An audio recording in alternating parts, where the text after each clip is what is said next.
Got a kitchen full of flies, a bedroom buzzing with mosquitoes or cockroaches creeping around? Don't worry, we've got a simple, natural solution that'll send those pests packing in minutes. All you need is 2 teaspoons of coffee grounds, half a teaspoon of ground cinnamon, and a few whole cloves. Let's get started. First, spread 2 teaspoons of coffee grounds onto a sheet of aluminum foil. Make sure it's nice and even.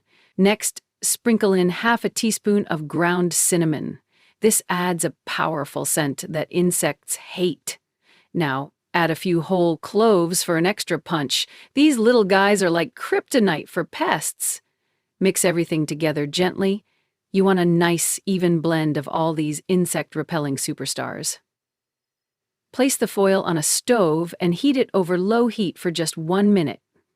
The warmth releases the aromas, creating a scent that drives flies, mosquitoes, and cockroaches away. Look at that! In just minutes, those pesky insects will be belly up, overwhelmed by this natural repellent. The best part? Once it cools, you can store this mixture in a jar and use it whenever those pests come back. It's reusable, natural, and super effective. Say goodbye to flies, mosquitoes, and cockroaches with this simple trick. Try it out and reclaim your home.